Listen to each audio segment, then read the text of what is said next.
Srimad Bhagavatam, Canto 4, Chapter 29,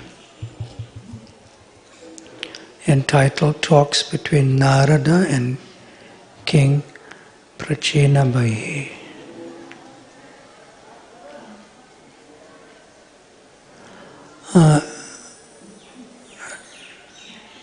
Let's ask Gauranga Darshan Prabhu.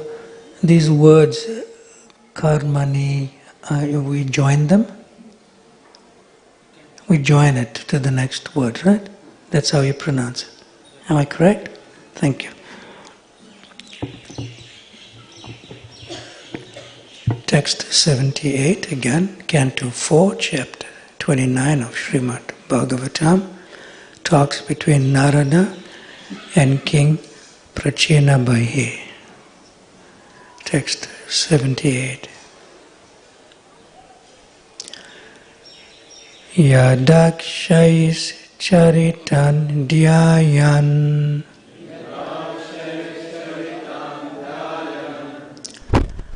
karmanya chinnute sakrit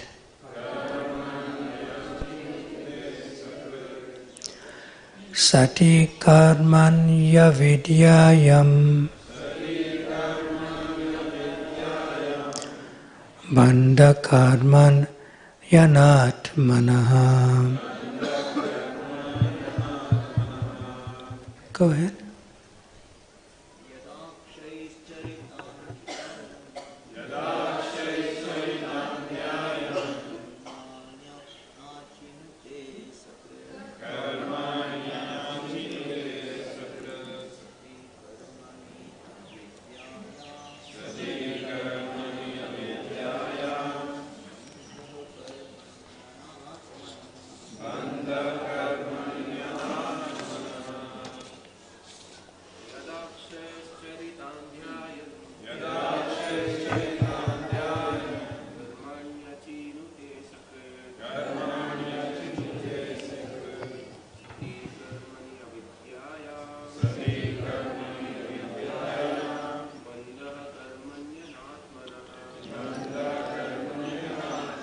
Mataji's.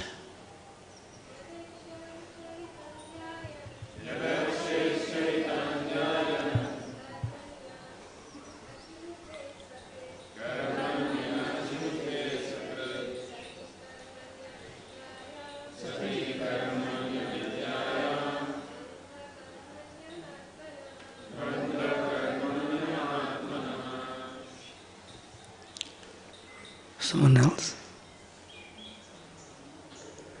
Okay, word for word. Yada, when, akshahi, by the senses, charitan, pleasures enjoyed, dhyayan, thinking of, karmani, activities, achinnute, performs, ashakrit, always, sati karmani, when material affairs continue, avidyayam, under illusion, bandha, bondage, karmani, inactivity, anatmana, of the material body. Translation with the purport by His Divine Grace A.C. Bhaktivedanta Swami Srila Prabhupada. You can repeat the translation some words at a time. As long as we desire to enjoy sense gratification, we create material activities. When the living entity acts in the material field, he enjoys the senses. And while enjoying the senses, he creates another series of material activities. In this way, the living entity becomes entrapped as a conditioned soul. So this translation is a perfect definition of the word conditioned soul. Perfect. Just the verse itself. And in the purport by Srila Prabhupada, while in the subtle body, we create many plans to enjoy sense gratification.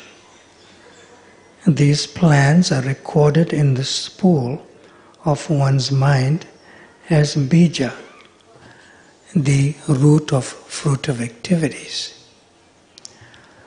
In conditional life, the living entity creates a series of bodies, one after another.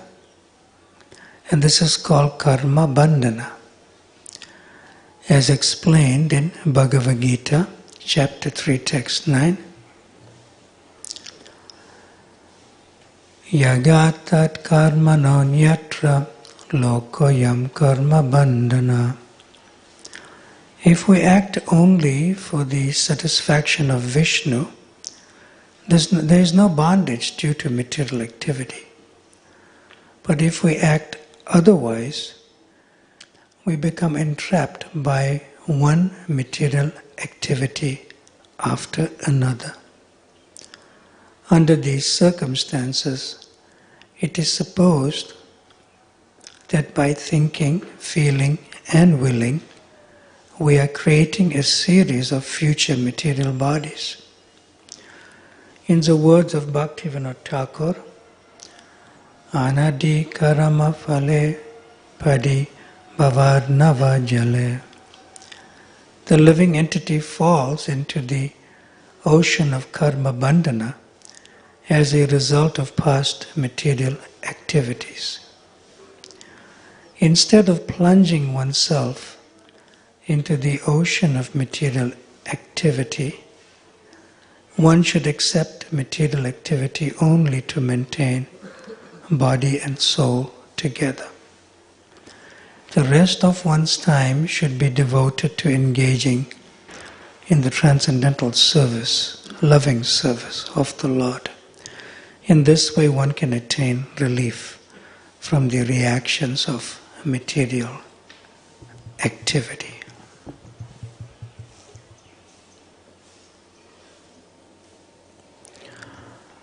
Om Jnana Timirandasya Jnananjana Shalakaya Chakshurun Militam Yena Tasmai Shri Guruve Namaha. Shri Chaitanya Manobhistam Stapitam Jena Bhutale Swayam Rupa Kadamayam Tadati Swapadantikam Vanchakalpa Tarubhyascha Kripa Sindhubhya Evacha Patitanam Pavanabhyo Vaishnavabhyo Namo Namaha. Jaya Shri Krishna Chaitanya Prabhu Nityananda Shri Advaita Gadadhar Shrivasadi Gaura Bhakta Vrinda. Hare Krishna Krishna Krishna Hare Hare Hare Rama Rama Rama Hare Hare.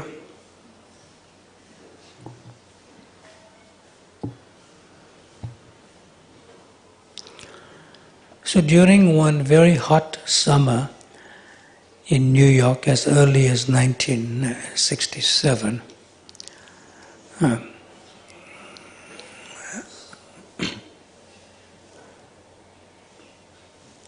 It's a replay. During one very hot summer in New York of 1967, Mother Jadurani was painting for the Back to Godhead magazine. At that time, Srila Prabhupada was just beginning the movement, and there was not much, strict standards in terms of dress code. In fact, in 1966, Srila Prabhupada didn't even tell them about the four regulative principles when he requested, I will initiate you. But he didn't even tell them about the four regulative principles until at the time of taking the vows. Nowadays we are known that we have to follow for at least 6 months. No, in 1966, just to begin this movement, he didn't even tell them. When they came to take the vows, then he said, can you take these vows? Okay. They didn't know whether they could follow them, even thereafter.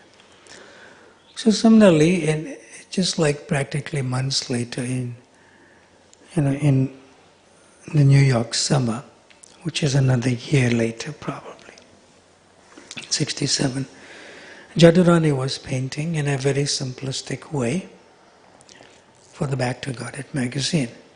And there was no dress code for the devotees.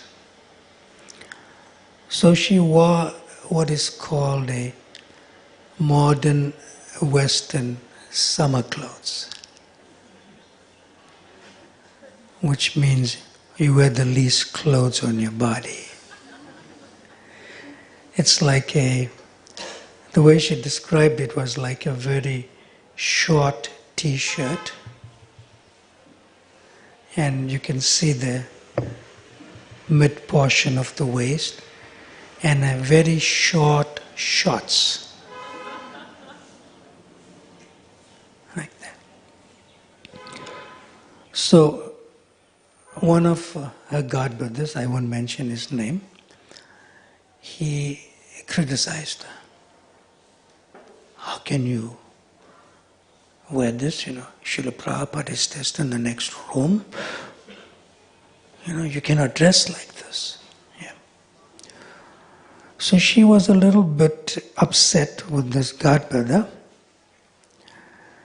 And when Prabhupada came out of the room, it was like free access. You could walk in. And Prabhupada, when she walked into the room and Prabhupada came out, he said, okay, come into the room. And she almost closed the door behind him. He said, leave the door open. Because Prabhupada didn't really teach them the etiquette yet.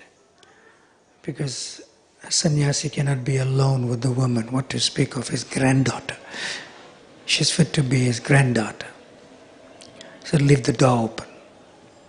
So he left the door open. And because she had free access to Srila Prabhupada, and she explained what happened with her and the godbrother, like that.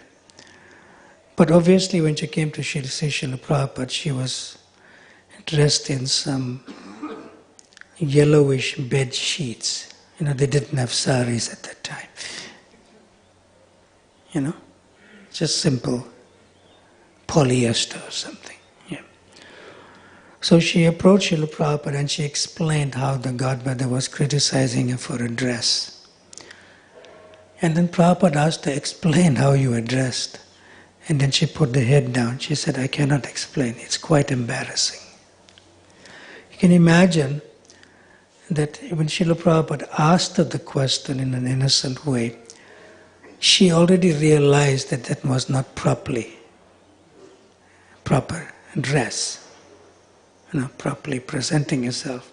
She realized that. She said, no, Srila Prabhupada, I will not explain. See? So then Srila Prabhupada asked, what is your question? And she said that, in New York, usually the summers are too hot. And we are used to, which is part of the culture here, that is it all right to wear shorts? Very innocent. Is it all right to wear shorts? Yeah. I remember, I'll come back to this. I remember I was brought up in a sort of a very strict Indian culture.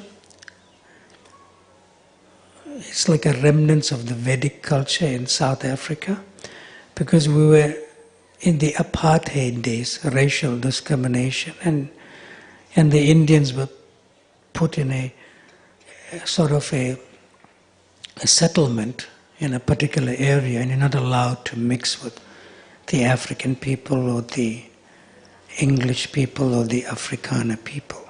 Yeah. And I remember clearly, this shorts she's speaking about, there was a term which was a little bit more gross, that they used to call it in South Africa as a fashion. They used to call it hot pants. Like really gross language. That, if somebody wears that, they are completely uncultured. In the Indian culture at that time. Yeah. And I remember one of my school friends here, younger sister, teenage girl, she wore that and walked into the village. And all the mothers, including my mother, surrounded her because all were wearing saris. And they escorted her out of the village so that my sisters will not see that. And they said, don't come to this village again.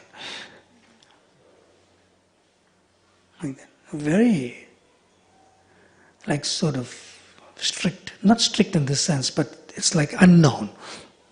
It's like unknown, it's like foreign to the culture. So here Jadurani asked Srila Prabhupada the same question. Is it all right to wear shorts? But Srila Prabhupada did not answer a question. He gave a principle. And I'll read it for you. And he answered in a very grave way. And he said, the attraction is already there. Don't aggravate it. That's the principle. So coming to this particular verse about sense gratification, this is because I'm addressing devotees here, or practicing devotees. I'm addressing. My audience is a little different here. So Srila Prabhupada also said that you're not always, it's like you are what you eat. And then Srila Prabhupada added, you are how you dress. You are how you dress. Yeah. So another time, I forget her name. It's not coming in now. So she told me this incident, an anecdote with Srila Prabhupada. She was visiting Toronto and I was there at that time, but she was living in the Los Angeles temple. It's a name, very nice Mataji, very nice, wonderful, Sadhvi. So she was telling me that one of Srila Prabhupada's senior lady disciples, she was in the Brahmacharini ashram, and then subsequently she married another brahmachari with Srila Prabhupada's blessings, and Prabhupada performed the wedding also, blessing them. And then subsequently they were living a little away from the temple in their own apartment because they felt it was better like that. Although Prabhupada encouraged them, they could still live within the ashram, but they wanted to move. Prabhupada said that's fine, because they wanted to become parents. So in order to start off their life, they needed to earn money, and both of them began working. And Prabhupada said it's okay. Yeah. So when Srila Prabhupada was visiting Los Angeles,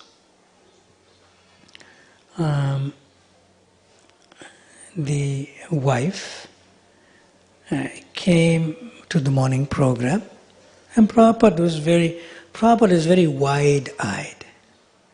He will notice, but he will not speak. He's very wide-eyed. He'll notice, but he will not speak. Yeah. So she came with the sari, tilak, and so forth for Mangalarti, like that. And then subsequently, just before Japa could complete, she went back to her apartment because she was going to work, to the office. And she dressed in a sort of a business suit. I don't know how you call that in the Western world, but they call it women wear a business suit, whatever that is. Yeah. So when Prabhupada was giving Srimad Bhagavatam class, so Prabhupada noticed that she was sitting on the back, next to just inside the temple at the door, with a business suit. Yeah. And she heard the class, and as soon as the class was over, she jumped in a car and she went off to work. And then next day she came back from Mangalarti because Srila Prabhupada was there. So Srila Prabhupada told his secretary at that time, I forget who, but someone, that you call her to my room upstairs before she leaves. So she was in a sari for Mangalarti and so forth. So she came up to Prabhupada's room, and Prabhupada in a very personal way, asked her that I see that when you come on the morning program for Mangalarti, you wear nice sari and tilak. But when you come to my class, I don't see any tilak and you wear this other clothes. Why? So she explained that she doesn't have time to change her clothes. She needs to get to the office. And she's recently married. Again, when she explained like that, Srila Prabhupada gave a principle. He said that when you present yourself in front of the devotees, and when you present yourself in front of the spiritual master, and when you present yourself in front of Radha Krishna, which means Rukmini Dwarkadish there, yeah, you should be appropriately dressed. Then somehow, in her consciousness, she was feeling, how am I going to do this? I'll get late to go to work. Like that. But Prabhupada gave the principle. Like that. And then Srila Prabhupada said something to the effect, because he could understand her consciousness without her speaking. Very astute, very conscious, very sharp, very intuitive.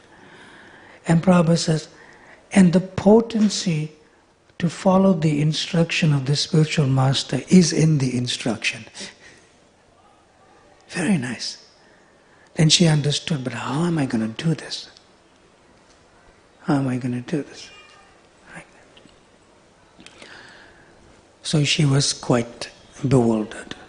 And she left home. She said, should I go to the Bhagavatam class or not? And lo and behold, she came to the Bhagavatam class with this sari, and then she left for work, and the next morning Prabhupada called her again. She said, how did you work this out? And she said, Srila Prabhupada, you said, when you give a principle or an instruction, the potency to follow that comes in the instruction itself. Prabhupada said, that is intelligent. So what did you do? She said, well, I brought my work clothes with me in the car. And I came to the Bhagavatam class with my sari.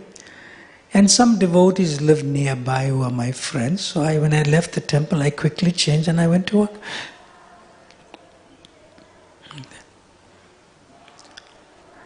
Then she asked Srila Prabhupada a question. what if circumstantially we are not able to do that? That we have to come with our regular work clothes and so forth. Then Srila Prabhupada said sometimes that is okay, but not as a habit. Not as a habit. Then Srila Prabhupada told her, when you come with devotional clothes, the way he said it, she didn't question it. When you come with devotional clothes, Krishna recognizes you.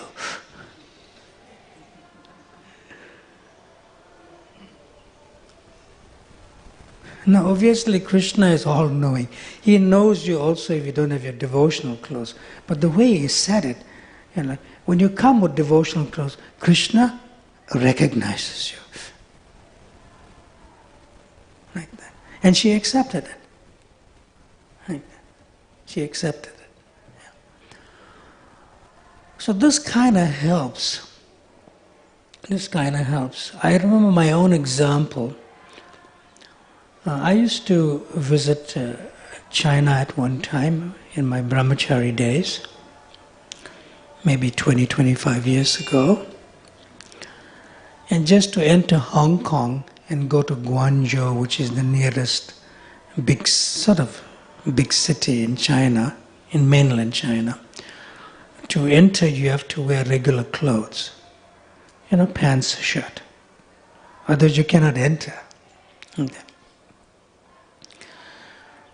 So I used to wear dhoti and kurta and go into the airport, and then before taking the flight, say from Johannesburg to Hong Kong, I used to go to the washroom and change the clothes and then go to the boarding gate.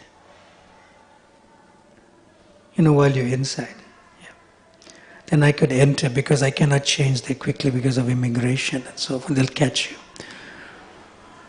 This is like 20-25 years ago, and I was a little younger then.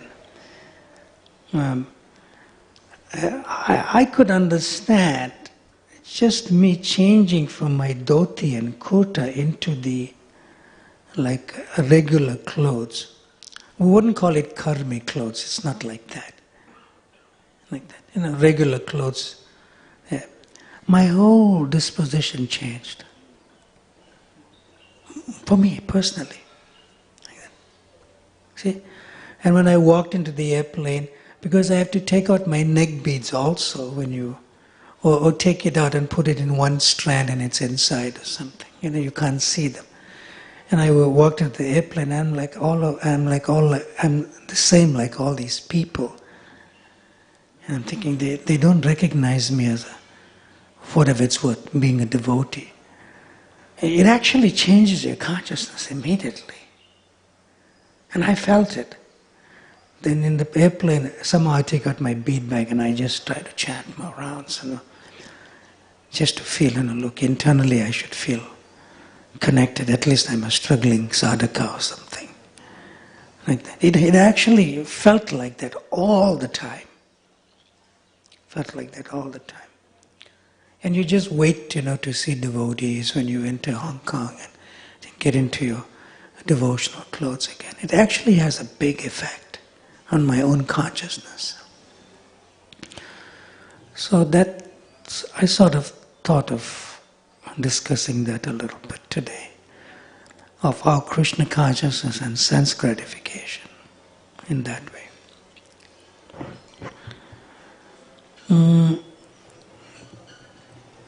Another time in 1967, this is also recalled by Jadurani herself. Srila Prabhupada was sitting on his bed while a few of the disciples were sitting on the floor at his feet. But when he was sitting on the bed, he didn't have his feet on the bed, it was down on the floor, like how I am sitting, like that. Yeah.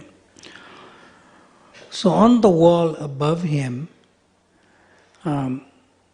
like behind on the wall, was an Indian Brijbasi print of Draupadi praying with folded hands for Krishna to protect her from this vicious assembly of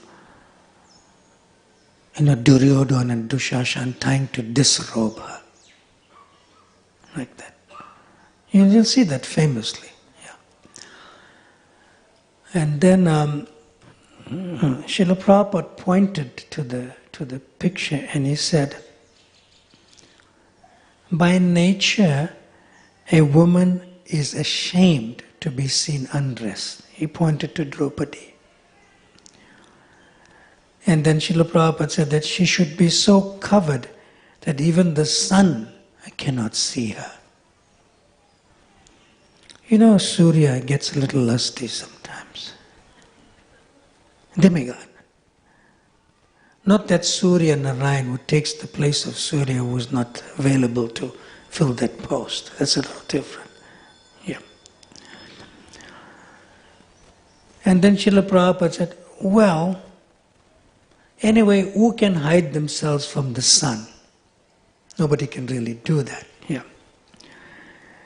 And then Srila Prabhupada went on to praise the woman in the Parsi community.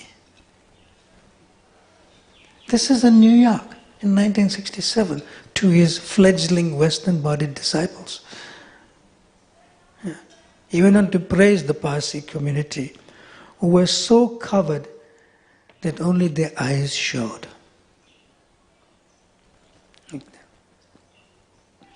Now one would feel, this is completely fanatical. How is this? But this is coming from the founder Acharya in 1967 to his fledgling devotees, to his fledgling disciples. Like that.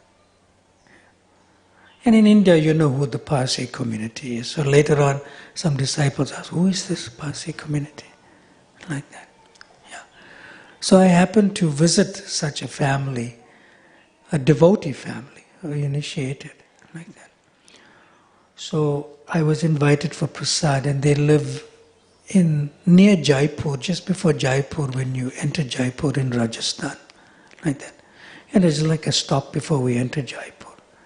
So I did a day program, and then we took prasadam there. Yeah.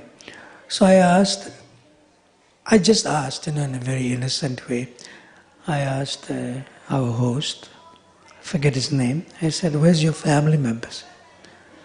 So he brought his son, who was a teenager, and he said, this is my family. I said, oh. I said, but where's his mother? Oh, she's in the kitchen. That's all. She's in the kitchen. So the devotee next to me, he said, no, this is a Parsi family. Then I understood. And even when the mother was bringing the prasadam putting it on the side table, she had this hood over her and only the eyes. She could see us, but we could not see her. So at first I felt a little odd, but then I realized they are coming from the Parsi community. So I had experience of that. Yeah. So it's quite important. It's quite important that Prabhupada, as early as 1967, was explaining these things to us. Yes.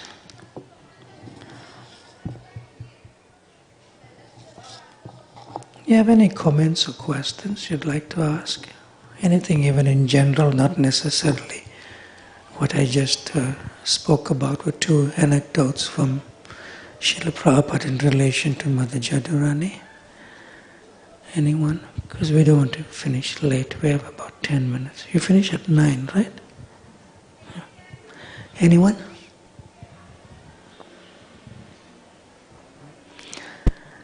Yes, we have Sita Thakurani Mataji there. So microphone can go to there. In the meantime, Hare Krishna, Krishna Krishna, Hare Hare, Hare Rama, Rama Rama, Hare Hare.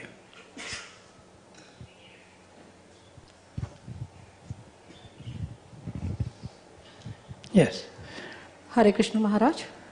So I have few friends in Mumbai and they are sort of new to ISKCON. So one friend of mine, she visited the temple Juhu ISKCON with her friends, and then maybe as per temple standard she was not appropriately dressed, but she was covered and all. But then she got a few comments that she should not visit the temple. So she was asking me, is it better? Because she was taking her friends also with her to the temple. She felt it is better to take the darshan and then not to go to the temple at all. See, your question is relative to a new audience. My audience is different here. My audience is devotees. Yes. So you're asking a question relative to new people. Yes or no? Yes. So I'll answer that first and then we'll get to the continuation of your thoughts. Is that okay? Yes. Yeah. So this question was asked to Srila Prabhupada. That what if new people are coming and they're beginning to understand what is Krishna consciousness and may want to practice? Yeah. Then Srila Prabhupada answered to Hayagriva. Hayagriva is an early disciple. He was one of the first professors who joined, an English professor, Dr. or Professor Howard Wheeler. Like that. So Hayagriva asked this question at 26 Second Avenue. Like that. Srila Prabhupada told him that I can tell you this because you are surrendered to me. You are? Surrendered. Surrendered to me. But I cannot tell that to somebody else who's new, who's beginning to surrender. And once they've more surrendered, then I can tell them this is more appropriate. So it's not that our devotees should go to general people who are visiting, who are probably dressed the way they feel that is normal, should sort of train them up and so forth. Not like that. Let them come closer to Krishna consciousness and so forth. So my sort of way that how I do that is that when I know somebody is beginning to chant japa at least 4 rounds daily, then I can tell them that. If they may be coming for years and not even chanting japa, don't tell them that. Because actual surrender means you don't keep them on the physical or sensual platform, you don't keep them on the emotional or mental platform, or you don't keep them on the intellectual or philosophical platform, you keep them on the spiritual platform. So when they begin to chant japa at least minimum 4 rounds a day, then you may introduce the dress code and so forth. That is my personal way of, don't know them at all, and even if they're chanting 4 rounds of japa, I wouldn't say it, because it's based on relationship and surrender. Is that all right? Yes, Maharaj. Prabhupada answered that question to Hayagriva. Right. So continue with something else you have in your thoughts. I would like to ask. Yes, please go ahead. If she asks me what she should do, and I will say you continue going, while other devotees can tell her not to go, then what do I do? No. You ask her because you want to help her, right? And she needs to be connected to Krishna consciousness, right, eventually with the practice, sadhana bhakti. Yes. So you ask her, who told you this? And you go to those devotees and go with them and say, look, she's very new, give her a chance, and they'll also be sort of trained not to do that to others. You need to educate the other devotees. Of course, it's based on faith and relationship. If they're senior to you, then go to somebody who knows them and say, look, it's not nice to say to new people like this. We want to encourage them in Krishna consciousness. Thank you so much, Maharaj. Yeah. So my audience is devotees, so you're asking a question outside of the audience. Perfect. Yes. But at the same time, Prabhupada used to deal with different persons differently. Got it. Thank you so much, Maharaj. Yeah. I'll give you one example, very nice example. Srila Prabhupada had to renew his visa and he had to leave the US, and then he took a flight from from San Francisco to Montreal. Actually, he went first to Montreal, but with the idea of renewing his visa to enter into the US from Canada. So he landed in Montreal, and that happened to be our third center to be opened. First New York, then San Francisco, then Montreal. Yeah. And the devotees arranged nicely for him, a place and so forth like that. So after Srila Prabhupada gave the class, and Brahmananda Prabhu was there at that time also, and other devotees. And when Prabhupada gave a class, then he asked for questions. Yeah. So one young adult lady, put a hand up. But she also had a very small baby with her. Like that. Small baby. So the way Srila Prabhupada spoke, and anyone can feel when Srila Prabhupada speaks, he cares for you. Not only speaking, he can speak without speaking and just looking at you.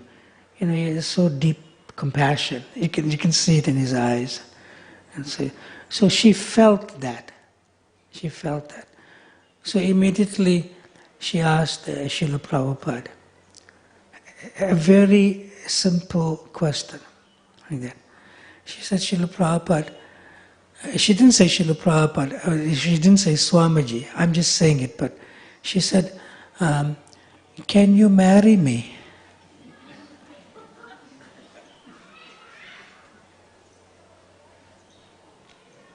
And she had a child. But you can understand that somebody exploited and abused her, and then she didn't want to go through killing the child in the womb, and she made the child be born, and she wants to take care of the child. But she doesn't have a protector for the child and for herself. Can you marry me? So at that time, like Brahmananda, big Brahmananda, he wanted to really take her out of there. Prabhupada looked at him in emotion, and he said, no.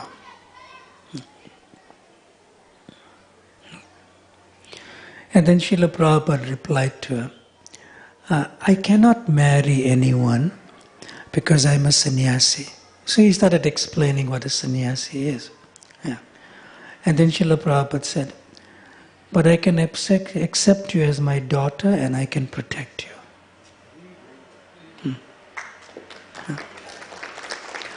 But she had that sort of... Yeah. Now she's very new. You can't correct her because she's very new, she's innocent in her thing. But the underlying principle Prabhupada could see that she needed care and protection. Right. So then somebody else was there, and I asked them when they read it, what happened to her? And she said later she was coming around, she didn't really join, and there was a man with her. So some man, was with her, so she received some protection in that sense. Is that okay? But Brahmananda was a little green, he was just new. He thought, how can she ask such a question? Maybe I should just take her out of the temple room or something, out of the place. Yeah, but Prabhupada immediately said that. Very innocent.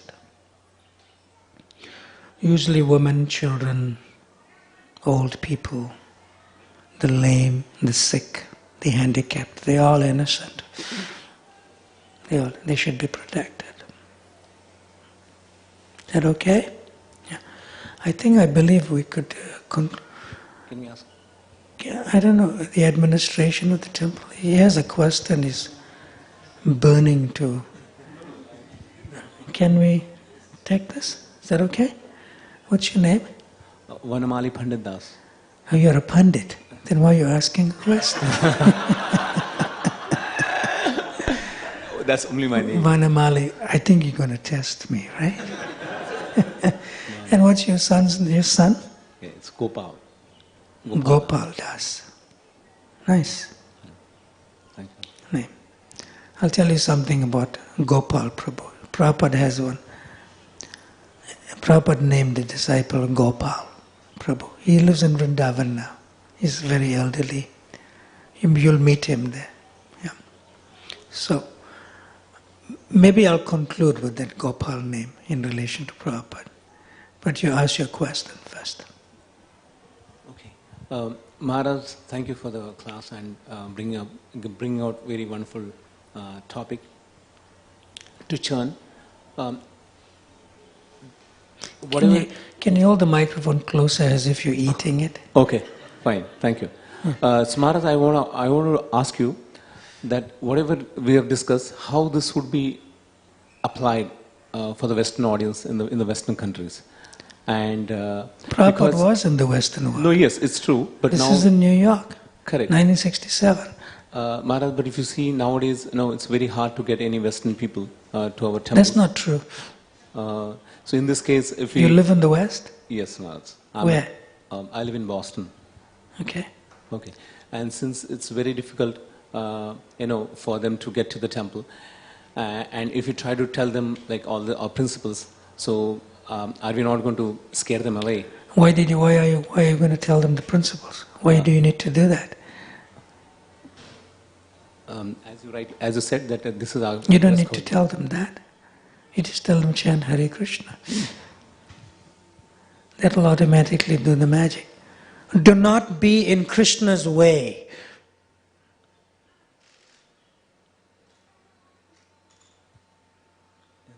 Get out of Krishna's way. Tell them to just chant. And automatically that has an effect. Yes. One other thing I want to ask you, that have I answered your first question? Yes, I did get it. Okay. I did get it. So I want to ask you one more thing, Maharaj. Does the dress code makes more sense rather than to be, what I'm saying is that because if our internal consciousness is good. If what? If our internal consciousness is good, like who's our? Our means whoever visiting our temples. If I need to know the perspective you are speaking. Yeah. So Are you speaking from somebody else's perspective or your own perspective? No, this is a doubt which I have in my mind. Yeah, let me ask you. I need to clarify your question. Okay. Otherwise, I can answer it differently. Fine. Are you speaking from your own internal consciousness or somebody else's? Okay. Let me question this for me. Can you myself. question your own question and Yes. then ask the question? Let me do that. So if I'm coming, let's say I have to visit the temple, and I have my Western clothes, like I have my usual clothes. I, Panditji, your name, right? Yes. Are visiting the temple. Yeah. But you're visiting for the first time? No, not for the first time. You are already a practicing devotee? Yes, I am. But then from visiting the temple, you need to go somebody else, and therefore you're dressed in those clothes. Yes. Am I reading your mind or what? Yes. Okay. I mean, no. One second. Yeah, we're trying to frame in the question. In other words, you don't have time to carry a set of clothes in the car Yes. or in your small bag as a dhoti and kota. Yes. You don't have time to change it and go quickly to the temple and spend more time. Yes. And you don't have time to change into back to your regular clothes and go to the other appointment you have. Yes. Is that your question? Yes. How often that happens? It could be maybe because certain. How often it happens? Maybe. Is it a habit or is it sometimes? Sometimes. Sometimes is fine. Prabhupada said sometimes is fine. Is that okay? Okay. But don't make it a habit. Yes. Which I mentioned earlier also. Yes. Is that okay? Yes. Now, since you have the name Pandit, Okay. can you share some words of wisdom for us, to us? So I can become purified also. No. Please. It's a tall order, Maharaj. Thank you. But I'm actually very grateful for your whatever the great wisdom what you have shared right now. Thank you for that. Yeah. Okay, you're welcome. So we'll conclude with Gopal's name. Yes, Maharaj. Please. Yeah. Is that okay? We'll conclude. Yes. Yeah. We don't have time because, Mahaprasade Govinde Sarira Vidya. That's true. It's waiting. Yeah. Breakfast. So this nice devotee, one amazing devotee, he lives in Vrindavan now. He's probably going close to 80 years of age. His name is Gopal Prabhu. It's a beautiful name Prabhupada gave him. He joined way back in 1968, probably in the San Francisco area. So when Prabhupada called him and gave him his name, he says, "Your name is Gopal Das." Now he got bewildered. He didn't hear the name. He didn't hear the name. He took his beads, he offered obeisances, and he just sat there and he looked at Srila Prabhupada.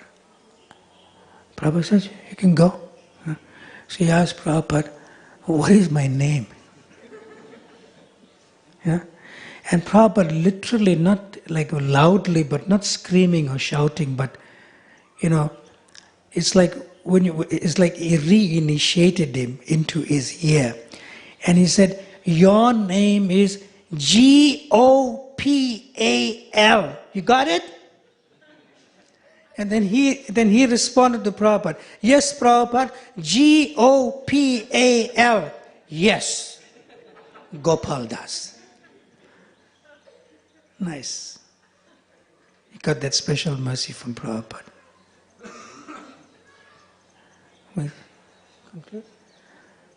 Srila Prabhupada ki, Ananta Gaudiya Vaishnava Vrinda ki, Nitai Gaur Premanande, Hari Bol. Thank you very much, His Holiness Bhakti Brhat Bhagavat Swami Maharaj. Should write a book on the unheard pastimes of Prabhupada. Thank you for connecting all these wonderful points with Prabhupada's pastimes and reflecting on all of these points. His Holiness Bhakti Brhat Bhagavat Swami Maharaj has a very important role to play in the academic education of ISKCON Chowpatty's history. In the 90s, we were always wanting to have Bhakti Shastri degrees being given from Chowpatty, and we didn't know, which way to go.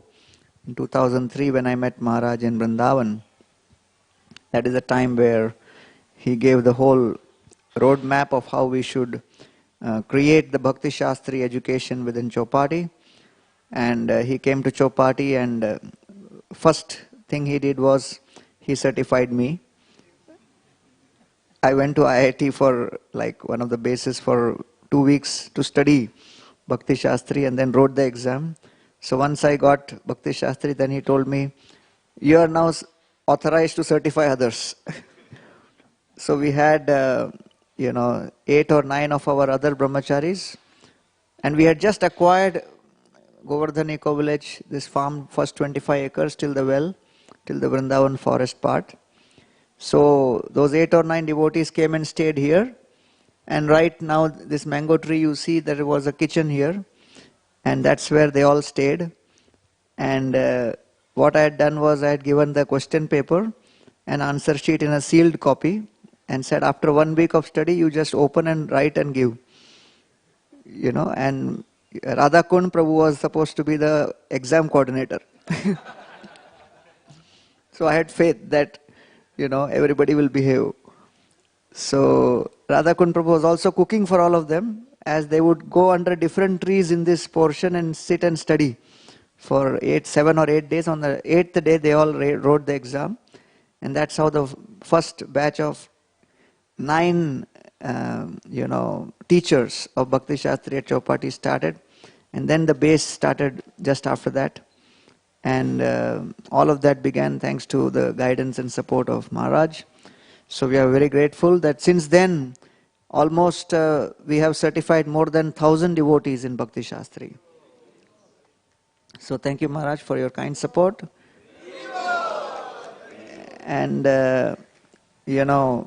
this afternoon we will again have His Holiness Giriraj Swami Maharaj speaking.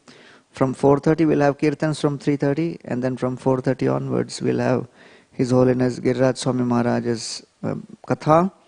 And then tomorrow morning Srimad Bhagavatam class would be given by His Grace Pyare Mohan Prabhu.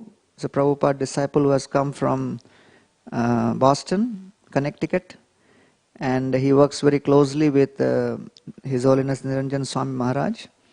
And he's coming here after many years. Many years back he had come, and after that he's coming just now. So that will be tomorrow morning's Bhagavatam class at 8 o'clock. Thank you all very much. Hare Krishna. Srila Prabhupada ki.